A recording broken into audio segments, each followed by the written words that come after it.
In the silence of night, there are places in America that breathe with something more than memory, something hungry, something that never dies. Tonight, you and I wander through shadows where history has teeth. You've stumbled into the top 10 scariest haunted places in America you shouldn't visit alone.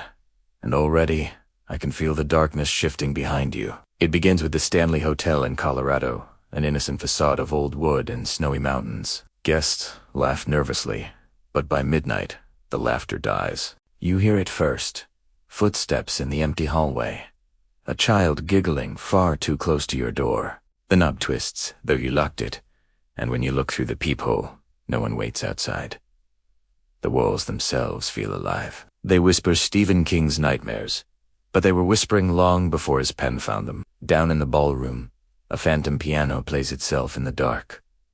Would you walk closer, or stay frozen? Every guest who dares admits the same truth: they checked into a hotel and awoke in a dream they couldn't leave. You are only on the threshold of terror, and already your skin betrays you. The air grows cold, your pulse ticks louder than the clock, and the shadows do not wait for dawn. Do you feel it? That itch, that twitch behind your ears, the sound of something leaning closer to listen with you. The stone walls of Eastern State Penitentiary swallow the next breath. Pennsylvania's relic of suffering stretches before you, and the night never ends inside its crumbling halls. Solitary confinement cells stare with hollow mouths, their iron doors locked for eternity, their windows no bigger than a slit for light. Men once screamed here, scratching words into the walls until their nails snapped.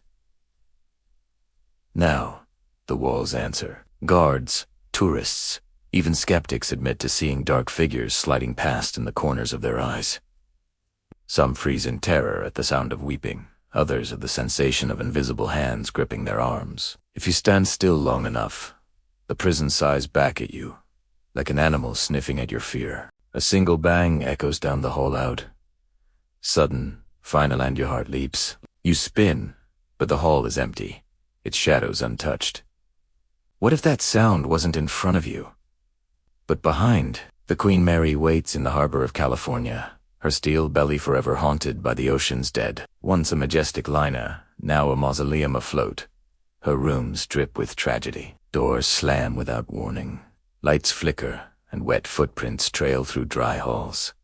The swimming pool has been drained for decades, yet you can hear splashing, echoing laughter, and the giggles of children who drowned long ago. People say the air changes near the pool, heavy and wet, as though the walls themselves remember the bodies. Imagine standing there in the dark, with the sound of dripping water inching closer, though no pipe runs above you. What follows you hear is not just ghostly, it is liquid memory, soaked in salt, dragging itself up from the depths to claim you. But deeper horrors fester in Kentucky's Waverly Hills Sanatorium, a skeletal giant where death was daily. 60,000 bodies passed through these holes, and the stench of suffering never left. In the infamous body Shupalite, locals call it the death tunnel. Corpses were wheeled into the ground so survivors wouldn't see the constant parade of death. Walk it now, alone, and you will not be alone for long. A whisper crawls up the concrete, bouncing off the narrow walls. A voice rasps,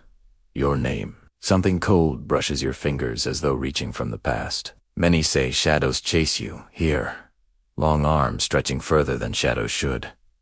Do you run, or does the tunnel stretch longer, never-ending, as though swallowing you whole? When you emerge into the night, the field of Gettysburg waits, echoing with muskets, cannons, and the cries of thousands who bled into the soil. Here, the dead do not sleep. Figures in ragged uniforms march across the fog, muskets gleaming with no light to catch them. Tourists stumble upon men in old dress who vanish the moment the fog shifts. Gunfire cracks the air, horses scream, the smell of smoke burns your lungs, but you stand alone in the field. No soldiers in sight. The land remembers everything, every death, every prayer that went unanswered. When you step away, the sound of boots still trails you. It's not the history that terrifies here. It's that the history has no end. The Bell Witch Cave in Tennessee deepens the nightmare. Legends tell of the Bell family, tormented by something ancient and vengeful. Their farm became a stage of horror scratches, choking, phantom laughter, Death foretold before it arrived. That presence lingers in the cave by their land. Locals speak of voices chanting in the dark, stones flung from nowhere, and shadows that touch though they are only air. The deeper you go, the colder it grows. Not the cold of earth, but the cold of someone breathing down your neck. You can leave, but the whispers follow you outside, etched into your bones. From here, the trail leads to Arkansas, into the Crescent Hotel, America's most haunted hotel. Once a retreat, it was twisted by a false doctor who promised cures, but delivered pain. His victims scream still, especially in room 218, where guests awaken to a man reflected in their mirror who is not themselves. Imagine that. Brushing your teeth, leaning over the sink, spitting into the basin, and the eyes staring back at you are not your own. The laughter in the hall dies away, replaced by muffled crying. The floorboards groan as though someone paces in the walls. Would you check out? Or is it already too late? You may laugh nervously now, but remember, humor is only a thin sheet stretched over the coffin of fear. Rip it away, and the coffin lid slams shut. The LaLaurie mansion of New Orleans tears, the coffin wide open. Madame LaLaurie Scrolti's legend. Servants shackled, tortured, mutilated. Neighbors heard their cries and found horrors that history dared not write in detail. The walls drip with memory, their shadows scarred. Tourists who walk its halls report chains dragging across the floor, faint cries of agony, shadows that bleed down staircases. This is no haunted house built for theater. This is a wound that never closes, a crime scene that refuses forgiveness. Every stone, every window holds the memory of torture. Walk inside, and the building breathes you in, like another victim added to its tale. But in Salem, Massachusetts, the horror shifts from cruelty to curse. The Salem witch trials condemned the innocent, their spirits choking in the noose, buried in the soil, restless for centuries. Stand in the Berrien Point Cemetery, and the ground itself groans underfoot. Fog curls between headstones. Shadows twist when no one walks there. Tourists whisper of figures dressed in old clothes trailing them down the street, only to vanish when glanced at directly. The curse does not stop at the gate. They say some have followed home, the weight of Salem's dead pressing into their walls, whispering into their dreams. The past is not past here. It is always waiting, always watching, always ready to point its accusing finger at whoever dares to forget. And finally, the Amityville House in New York, once an ordinary home, until murder painted its walls red and demons claimed it as theirs. The family that lived there fled in terror, reporting voices that commanded them to kill, glowing eyes staring from windows, walls that bled. But the house remains, its windows staring like hollow eyes across the street. People drive past, shivering, as if the house itself stares back. Some swear lights flicker when they whisper its name. Others say their dreams change after seeing it, pulling them back toward its door. Alone inside, the silence is too loud. Whispers crawl through the vents.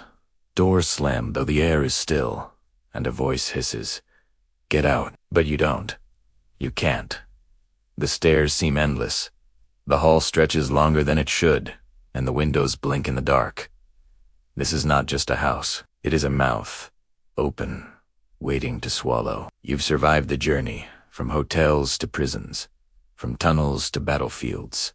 But survival is relative. When you invite these stories in, they do not leave. The top 10 scariest haunted places in America you shouldn't visit alone have already followed you into your room tonight. You don't need to visit them, they've visited you. And as the last word leaves my lips, you realize the quiet around you isn't quiet at all. There's breathing, but it isn't yours. There's movement, but you're sitting still. Do you dare look over your shoulder? Or will you pretend nothing is there until the lights flicker and force you to believe? So now, if you're brave enough to go deeper into the dark, don't close this page. Don't try to sleep. Click into the next story, waiting in the shadows, a tale dark, a crueler. Something that doesn't just haunt places, but hunts people. The question is, will you keep watching? Or will the shadows finally catch you here, alone in the glow of your screen?